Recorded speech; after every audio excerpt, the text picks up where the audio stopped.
Baik, Oke, Assalamualaikum warahmatullahi wabarakatuh. Waalaikumsalam Waalaikumsalam warahmatullahi warahmatullahi wabarakatuh. wabarakatuh. Ya, alhamdulillahirobbilalamin. Terima kasih kepada teman-teman yang sudah hadir dalam forum kali ini. Baik, jadi agenda kita pada sore hari ini ya, kita akan membahas atau berdiskusi tentang isu aktual yang sudah kita sepakati untuk kita bahas bersama, yaitu mengenai digitalisasi pelayanan di rumah sakit umum daerah. Seperti itu ya, teman-teman.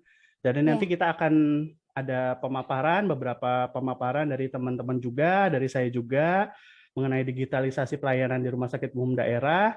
Nanti saya persilahkan kepada teman-teman, mohon maaf sebelumnya, izin saya sebagai moderator, nanti saya akan mengarahkan ya untuk teman-teman untuk menyampaikan materi atau untuk sesi tanya jawabnya atau mungkin untuk sesi penambahan dari materi tersebut apabila ada yang kurang-kurang.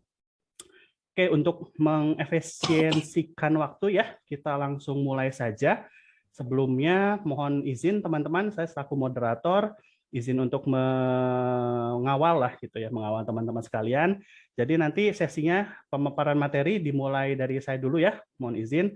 Nanti saya akan arahkan teman-teman untuk mulai pemaparan materinya.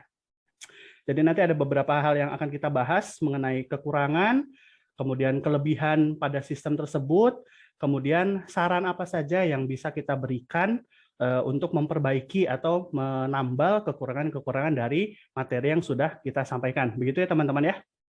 Baik, yang pertama, jadi untuk digitalisasi pelayanan di rumah sakit umum daerah, sebetulnya ini tidak di rumah sakit umum daerah saja, di beberapa tempat sudah ada, yaitu mengenai telemedicine. Nah, mungkin teman-teman sekalian sudah sering mendengar atau tidak asing ya mendengar tentang telemedicine atau salah satu hasil utama dari perkembangan sektor kesehatan di bidang digital ya.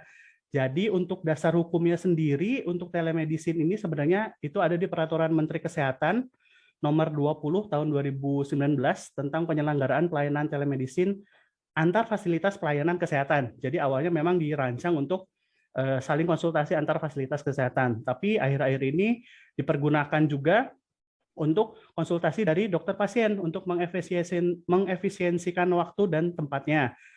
Nah, menurut WHO ini ada 4 hal yang mendasari keberadaan si telemedicine ini. Jadi yang pertama tujuannya untuk pendukung perawatan secara klinis. Kemudian menjadi solusi atas masalah jarak dan geografis dalam layanan kesehatan. Jadi yang jaraknya jauh itu bisa melakukan konsultasi medis kepada petugas kesehatan. Jadi tidak terbatas oleh jarak ya seperti itu. Kemudian yang ketiga ada inovasi menggunakan teknologi informasi terbaru, yaitu pakai kadang-kadang kan sekarang sudah ada pakai WhatsApp, bahkan sudah ada aplikasi-aplikasi tertentu ya untuk telemedicine ya, tidak harus menggunakan WhatsApp atau media sosial lainnya. Nah, yang selanjutnya itu meningkatkan kualitas hidup dan kesehatan masyarakat secara luas. Nah, tapi ini telemedicine masih punya beberapa keterbatasan ternyata teman-teman.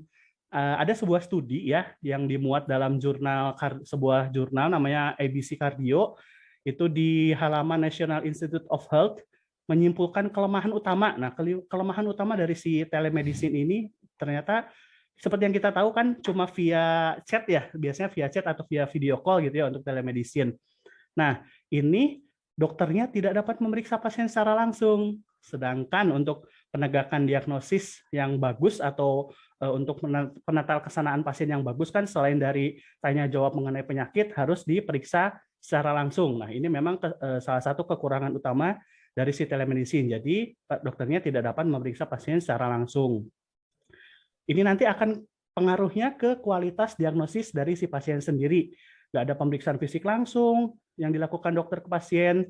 Jadi nanti tenaga kesehatannya belum bisa memberikan diagnosis yang pasti melalui telemedicine. Jadi hanya semacam bukan meraba-raba ya, tapi semacam gambaran umum atau diagnosis umum yang bisa terjadi berdasarkan keluhan yang dialami oleh pasien. Nah, jadi melihat kelebihannya yaitu tidak mencakup jarak dan kadang-kadang tidak mencakup waktu juga ya meskipun di beberapa telemedicine sudah dijadwalkan.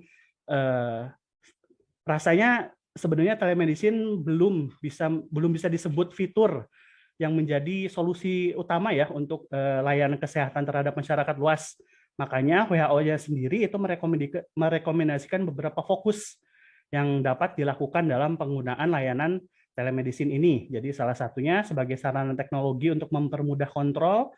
Jadi pasien-pasien yang kontrol yang sudah ditangani sebelumnya, kemudian untuk mempermudah pasien dalam mengetahui hasil lab secara tepat. Jadi kan kalau hasil lab itu secara biasanya hasilnya keluarnya angka, itu bisa dilakukan. Kemudian memberikan akses bisa berkomunikasi dengan tenaga kesehatan secara langsung.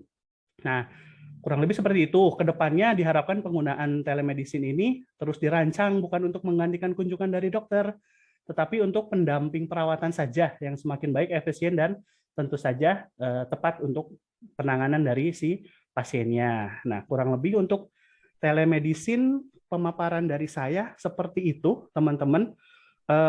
Kita paparkan dulu semua dulu aja ya mungkin ya untuk materinya, karena ada beberapa materi nanti kalau ada yang menambahkan kita buka di belakang ya untuk sesi tanya jawab dan lain-lainnya. Mungkin selanjutnya boleh ada yang mau menyampaikan pendapat atau ini ya tentang digitalisasi pelayanan di rumah sakit umum daerah? Saya dok, Ya, boleh. mohon izin dok, Itu ya, silakan. sebelumnya dok, kan Hmm. tadi itu belum perkenalan ya, Oh iya. takutnya para maksudnya yang nantinya menonton itu nggak kenal gitu. Oke, boleh sekalian perkenalan ya Kang Beti ya. Ya, dari dokter dulu deh. Oh ya, mohon maaf. Sebelumnya saya sebagai moderator juga, saya Adri Nur Hidayat, peserta Latsar CPNS Kabupaten Ciamis tahun 2022, Angkatan 5, kelompok 4, penempatan di Puskesmas Cidolog Ciamis sebagai dokter umum, gitu ya, kurang lebih ya. Oke, silakan nanti sebelum menyampaikan pendapat, boleh nanti sekalian perkenalan dulu ya, seperti itu ya. Ya, Oke, silakan Kang Beti dilanjutkan, Mangga. Ya, sebelumnya perkenalkan terlebih dahulu, nama saya Rizky Nur Baiti, peserta Latsar CPNS pemerintah Kabupaten Ciamis tahun 2022, Angkatan 5, kelompok 4, nomor daftar hadir 24, penempatan di Dinas Kebudayaan, Kepemudaan dan Olahraga Kabupaten Ciamis, jabatan analis kepemudaan. Di sini saya akan menyampaikan pendapat ya terkait digitalisasi dalam bidang di rumah sakit ya, terutamanya di rumah sakit itu ada satu hal yang sangat menarik menurut saya, yaitu sebuah terobosan, yaitu dalam bentuk pendaftaran via online dok. Pendaftaran via online ini bisa menggunakan berbagai macam fitur, misalkan by WhatsApp, by SMS, ataupun lewat website dari rumah sakit itu sendiri. Di mana beberapa kelebihan dari pendaftaran online, satu, di masa pandemi terutamanya ya karena dibatasi untuk kegiatan segala macam jumlah orangnya, itu dapat mengurangi kerumunan. Yang kedua, kerumunan pada saat antrian. Yang kedua, dan dari mengurangi kerumunan tersebut, maka akan menciptakan suatu efisiensi dan efektivitas dari pendaftaran online itu sendiri, karena masing-masing itu jadi kesana itu sudah dapat nomor antrian seperti itu. Bahkan sudah ada rekam medisnya juga, seperti contohnya di yang saya bahas di RSUD Banyumas itu langsung tahu ini nanti ketemunya siapa gitu, dokter siapa. Nah, untuk kekurangannya ya karena ini lagi-lagi kekurangan ini itu berasal dari kompetensi SDM-nya itu sendiri. SDM itu bukan soal pegawainya, bukan hanya soal pegawai ataupun soal masyarakatnya. Kalau tadi di sini karena pelayanan ini untuk masyarakat, maka ini lebih kekurangannya untuk masyarakat, di mana banyak masyarakat yang jadi dari sekian banyak, misalkan dari 500 orang pasien yang menggunakan pendaftaran via online, itu hanya sekitar paling tidak 200, bahkan di bawah 200, 100-an seperti itu dok. Itu karena sangat minim sekali, jadi tingkat efektivitasnya itu rendah. Nah, yang kedua, karena sang kerendahan itu juga dipengaruhi oleh karena kebanyakan pasien yang sakit ya itu bukan berasal dari kalangan generasi 97 ke sini, tetapi kebanyakan itu benar di 50 sampai 80 seperti itu. Jadi itu dari generasi itu jarang sekali yang tahu akan hal itu, bahkan bisa menggunakan pun, bahkan jika pun tahu itu sangat menyulitkan mereka untuk menggunakan, karena mereka belum tentu bisa menggunakan smartphone meskipun banyak yang sudah menggunakan smartphone seperti itu. Nah, dari kekurangan itu dan kelebihan itu, maka yang saya sarankan dan saya tekankan adalah kembali lagi untuk meningkatkan itu, salah satu caranya dengan melakukan promosi, baik itu melalui media sosial, mohon maaf, baik melalui media sosial maupun media pada umumnya, misalkan apa leaflet itu loh, bukan leaflet, apa sih namanya, Brosur gitu ya Kang ya? brosur Brosur gitu gitu ya. maksud saya. Dari brosur ataupun dari media yang lain seperti itu. Jadi bisa untuk sekaligus untuk mempromosikan bahwa ini loh, pendaftaran itu bisa langsung dari rumah tanpa kita menunggu antrian ngambil nomor dulu, habis ngambil nomor terus ngantri di pendaftaran untuk pencocokan data seperti itu kan akan memakan waktu yang cukup lama seperti itu. Jadi di sana itu nanti kalau pendaftaran online itu sudah ada jam ketentuan. Misalkan contohnya di RSUD Banyumas kita sudah tahu bahwa pendaftaran sekian itu kurang lebih harus datang jam sekian, langsung dilayani seperti itu tanpa harus menunggu waktu yang lama seperti itu. Mungkin di sini kawan-kawan ada apa yang namanya, ada tambahan lain, misalkan jenis pelayanan digital di rumah sakit itu apa aja, Bu? Silahkan, mangga.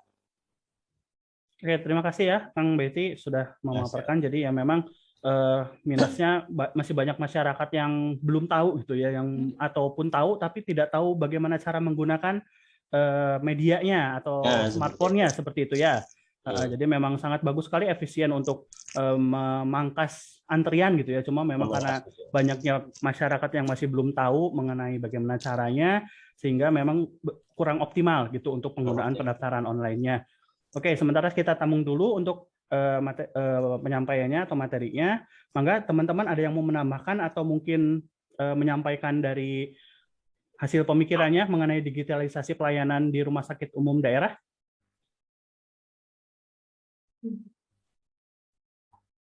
Teh Yesi mungkin mau menyampaikan pendapat, silakan, tentang digitalisasi pelayanan di rumah sakit umum daerah. Yang menurut saya sudah cukup bagus ya dengan pendaftaran online tersebut ya. Betul.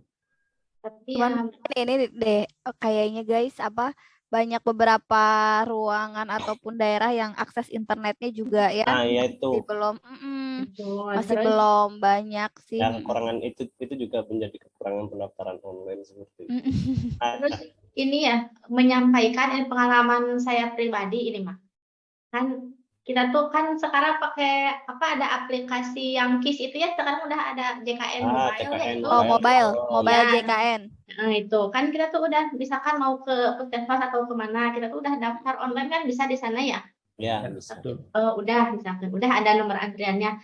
Tapi pas kita dateng Tetap antri. ke pelayanan, pas ke pelayanan nanyain, teh maaf ini saya sudah daftar online.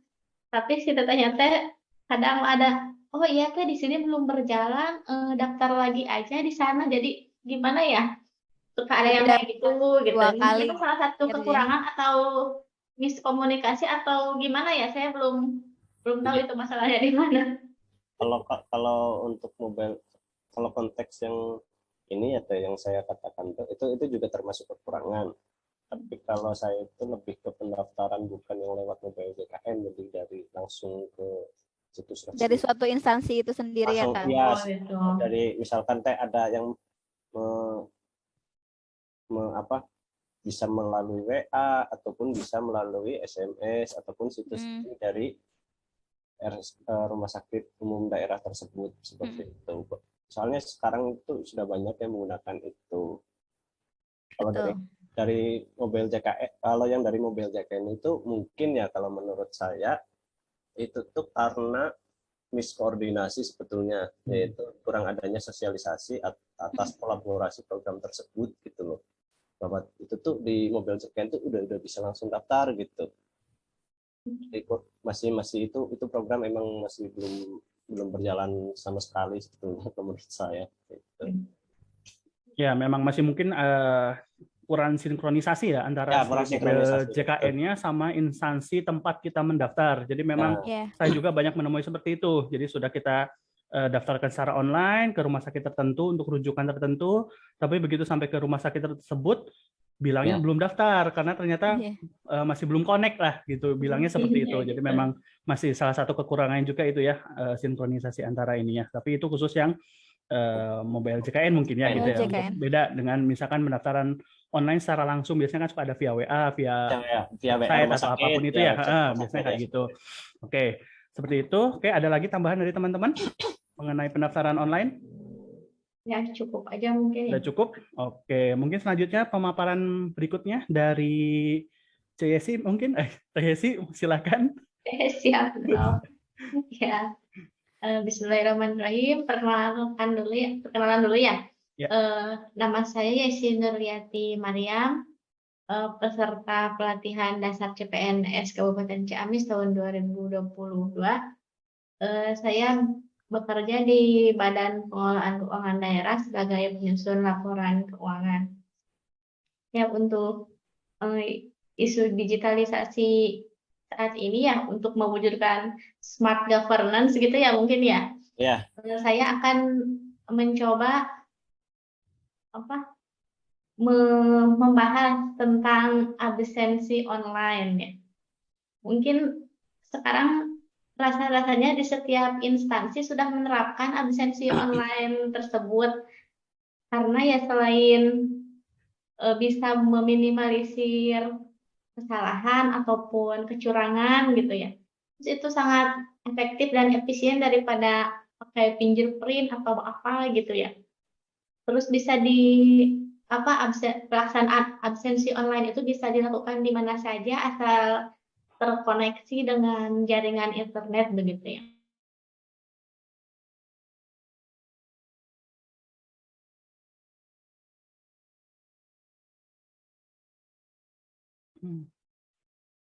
Jadi bisa digunakan oleh para pekerja yang WFH ya, karena kondisi COVID saat ini, dan WFO juga bisa. Jadi absensi online ini banyak dipilih sekarang oleh perusahaan-perusahaan. Kemudian selanjutnya absensi online ini bisa terintegrasi ke banyak sistem. Nah, kan kalau absensi online seperti ini langsung terekam tuh di database-nya mereka. Jadi para stakeholder atau pengambil kebijakan itu saat akan mengambil suatu kebijakan akan cepat gitu, tidak harus nunggu data print out-nya, absennya dari fingerprint atau apa gitu ya. Sekarang langsung bisa dibaca langsung oleh semua pihak yang berkepentingan gitu ya. Namun di samping kelebihannya, mungkin namanya suatu sistem pasti ada saja kekurangan. Di antaranya mungkin ada tambahan biaya untuk perangkat yang diperlukan. Nah, kita kan biasanya absensi online itu menggunakan handphone ya. Nah, handphone itu juga harus yang kompatibel mungkin ya dengan aplikasi yang kita gunakan untuk melaksanakan absensi online tersebut. Kemudian kekurangan berikutnya itu ketergantungan pada jaringan internet. Nah, kalau misalkan untuk pegawai yang menggunakan absensi online ini di kantor mungkin tidak masalah karena rata-rata kantornya sudah ada WiFi, jaringan internet yang bagus. Tapi kalau misalkan untuk pekerja yang bekerja dari rumah WFH gitu ya, harus menyesuaikan kondisi jaringan gitu ya mungkin ya, apalagi sekarang masih banyak ada beberapa daerah yang jaringan internetnya belum stabil gitu ya. Yang kemudian berikutnya aliran listrik yang harus terus menyala, karena biasanya kalau aliran listrik mati di suatu daerah ya sinyalnya juga hilang gitu. Atau mungkin saat handphone kita kehabisan daya baterai, jadi kita juga tidak bisa melakukan absensi online tersebut. Nah, karena adanya beberapa kekurangan tersebut, mungkin saya ingin mengajukan sedikit solusi ya. Yang pertama itu pengeluaran perangkat yang diperlukan terkait handphone ya, atau aplikasi penyedia jasanya. Mungkin kita bisa memilih penyedia jasa atau handphone yang tetap ekonomis namun kompatibel gitu untuk menjalankan absensi online tersebut. Kemudian untuk masalah jaringan bisa dipilih provider internet yang stabil namun tetap ekonomis. Berikutnya untuk masalah mengantisipasi takutnya jaringan kebetulan mati dan handphone kita dayanya minim gitu, kita bisa menyiapkan power bank untuk mencas HP kita agar selalu on gitu. Jadi tidak ada alasan lagi untuk saya ini nggak bisa absensi online soalnya handphonenya mati gitu. Nah, bisa diatasi dengan penggunaan power bank. Mungkin sekian saja dari saya. Ada yang mau menambahkan atau berbagi opini atau pengalaman gimana gitu, silahkan. Oke, terima kasih Teh Hesi. Jadi tentang absensi online ya, itu memang sebuah terobosan terbaru selama WFH ya, terutama kemarin waktu pandemi COVID ya. Gimana Teh Rezi, mau ada menambahkan atau mungkin berkomentar? Iya, bagus banget ya untuk inovasi tersebut, karena pada kenyataannya juga sekarang sudah nggak WFH.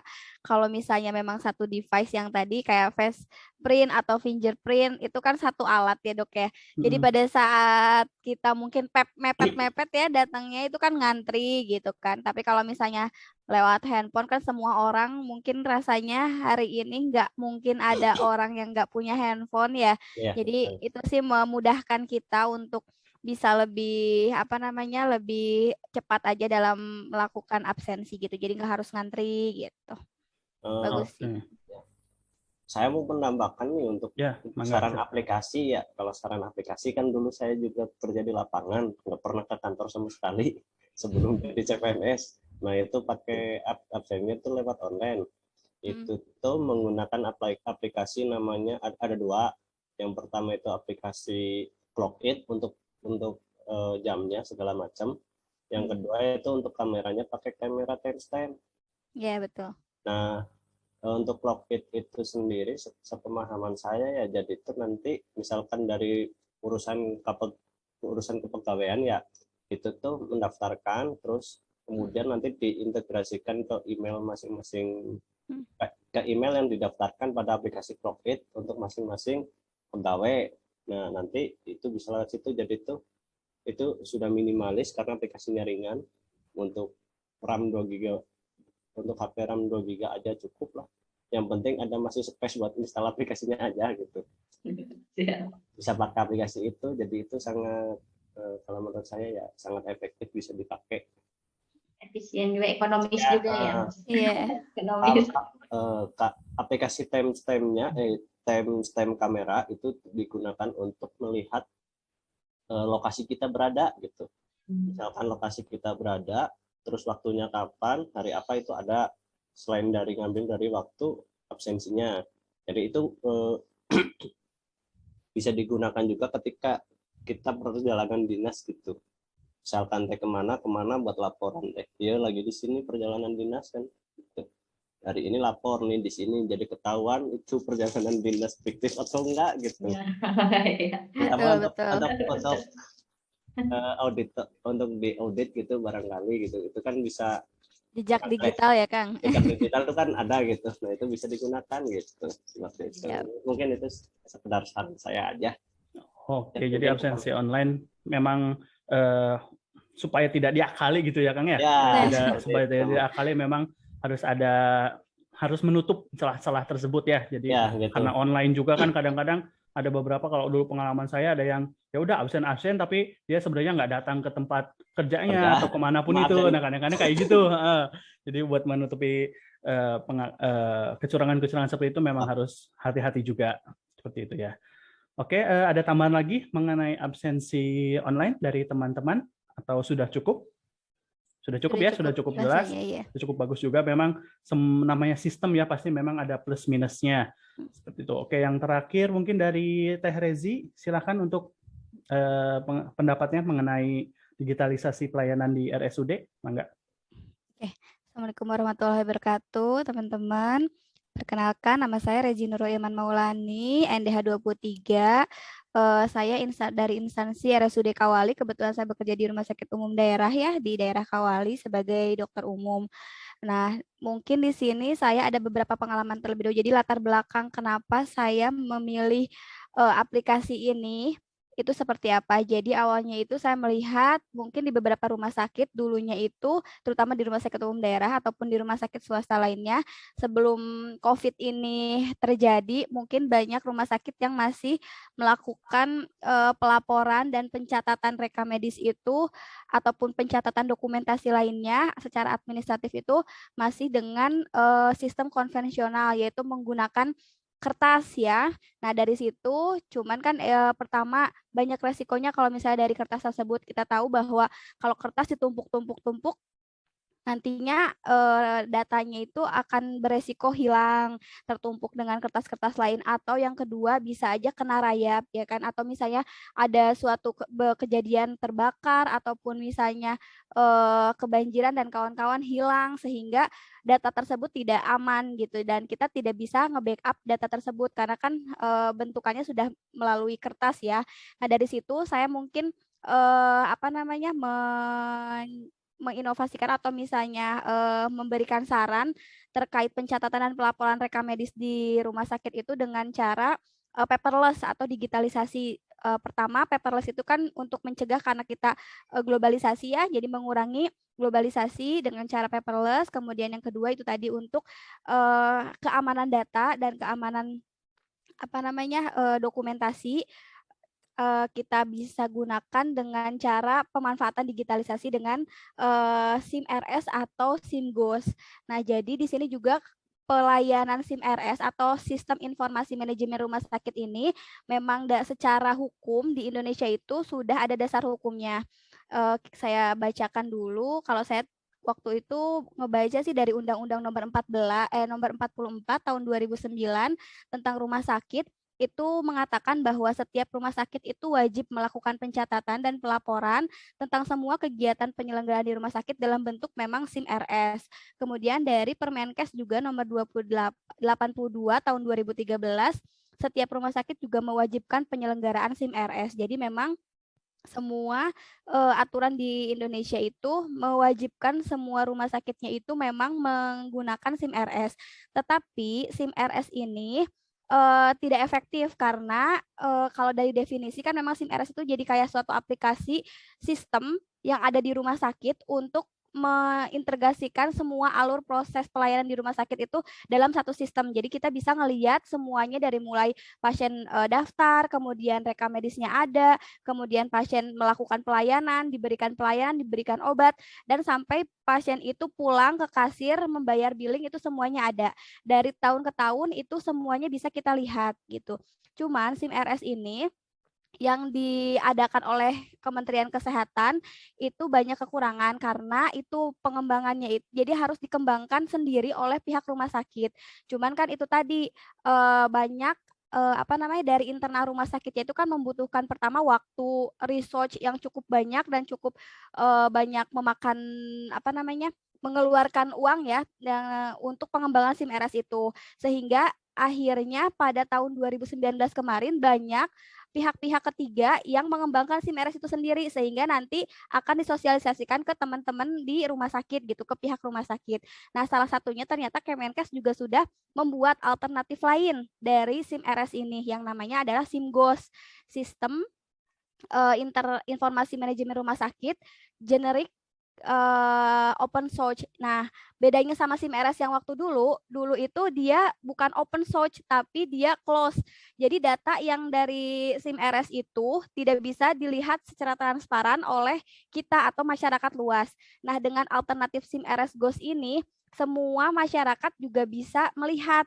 Contohnya adalah ketersediaan kamar rawat inap di rumah sakit tersebut. Misalnya kita mau melihat nih ke rumah sakit A, ada nggak ya ketersediaan kamar di sana, kita bisa lihat langsung dari SIM RS Ghost ini gitu. Jadi salah satunya adalah dia open open data terhadap masyarakat, jadi bisa secara transparansi gitu.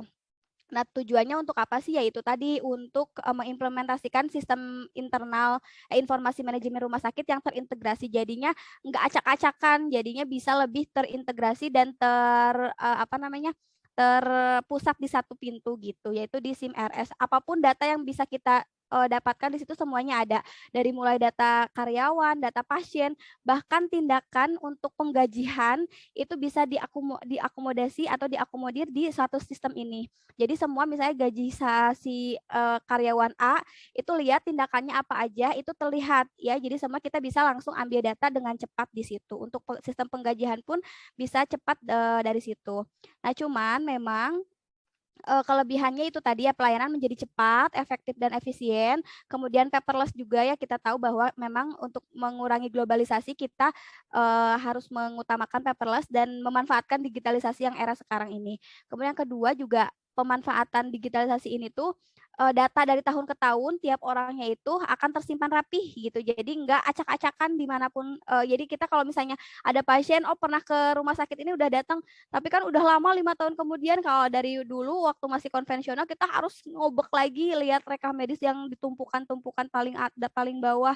Nah, kalau sekarang enggak, tinggal search, tinggal cari nama pasiennya langsung keluar. Oh, ternyata memang ada riwayat data-data sebelumnya yang pernah ke rumah sakit tersebut gitu. Cuman memang ada kekurangannya ya, namanya sistem tadi betul kata Dokter Adri, namanya sistem pasti ada kekurangannya. Salah satunya karena ini terhubung internet, terkadang jika internetnya mati atau enggak stabil nih di rumah sakit, itu proses penginputannya jadi terhambat, otomatis jadi menghambat juga dalam proses pelayanan kepada pasien gitu. Jadi kemudian yang kedua juga kita harus butuh SDM nih, yang memang butuh SDM yang bisa mengoperasikan komputer atau mengoperasikan sistem ini gitu. Kemudian yang ketiganya, kalau misalnya pengalaman saya di satu rumah sakit yang memang sudah mengimplementasikan SIM RS ini, ada beberapa kondisi pada saat lagi hektik itu kita butuh SDM lebih untuk penginputan tersebut gitu, karena itu tadi bukan tidak ada waktu, mungkin terbagi-bagi ya, sehingga pada saat SDM-nya tidak cukup, penginputannya itu tidak real time gitu.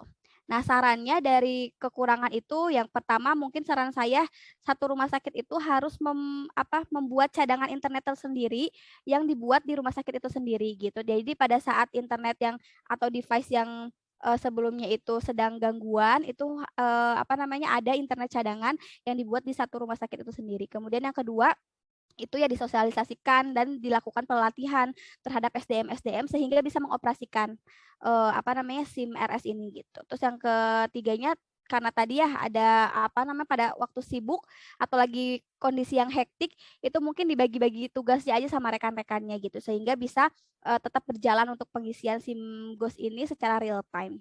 Itu mungkin yang saya dapat sampaikan. Teman-teman mungkin ada masukan atau pengalaman di rumah sakit dengan menggunakan SIM RS ini, karena saya lihat sih beberapa rumah sakit di tahun 2019 ke sini sudah banyak yang menggunakan SIM Ghost ini gitu. Ya, terima kasih Teh Rezi untuk pembawaannya. Memang SIM RS transparan ya, yang paling saya senangi dari SIM RS terobosannya itu lebih transparan. Jadi masyarakat luas pun jadi tahu di rumah sakit A yang sudah menerapkan sistem ini bisa tahu ada kamar kosong apa enggak, kemudian Betul. tersedia apa enggak untuk pelayanan yang ingin kita pilih lah seperti itu kurang lebih.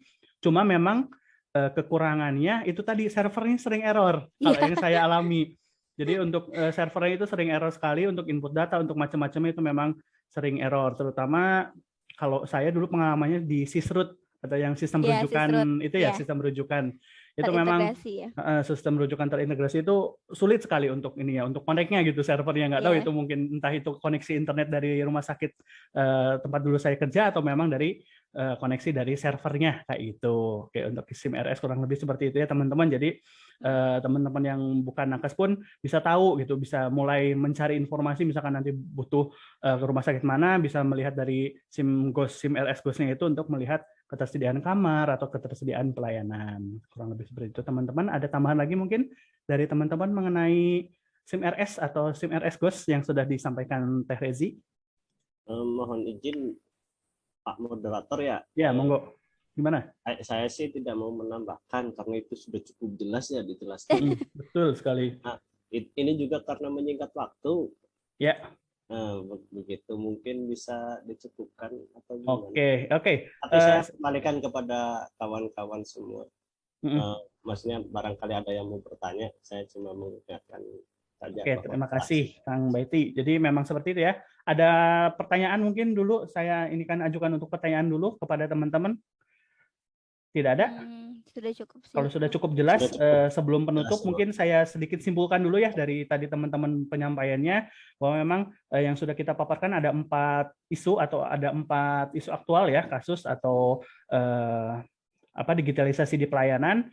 Memang semuanya ada plus minusnya, tetapi memang di era digitalisasi seperti ini, seperti sekarang, terutama kemarin sedang pandemi COVID, memang sangat banyak membantu sekali untuk digitalisasi seperti ini. Contohnya misalkan telemedicine, yang kita dulu takut kemana-mana karena ada pandemi, itu bisa konsultasi via WA atau via aplikasi tertentu. Begitu juga dengan absensi online maupun dengan pendaftaran online. Jadi itu memudahkan masyarakat terutama untuk menggunakan layanan-layanan tertentu. Jadi memang kita ambil plusnya, minusnya, nanti kita cari gagasan atau solusi-solusi yang seiring dengan berjalannya waktu. Ya, kurang lebih kayak gitu ya, teman-teman. Baik, kalau tidak ada tambahan dan pertanyaan lagi, mungkin kita cukupkan diskusi untuk sore hari ini ya, teman-teman ya. Terima kasih atas segala perhatiannya, terima kasih atas segala penyampaian materinya kepada teman-teman. Akhir kata, mohon maaf bila ada banyak kesalahan. Kami dari kelompok 4, Angkatan 5, CPNS Kabupaten Ciamis tahun 2020 mohon izin untuk undur diri. Kita tutup dengan ucapan hamdalah dan doa kafaratul majelis. Alhamdulillah. Alhamdulillahirrabbilalamin. Baik, terima kasih teman-teman. Saya selaku moderator izin undur diri. Wassalamualaikum warahmatullahi wabarakatuh. Waalaikumsalam warahmatullahi wabarakatuh.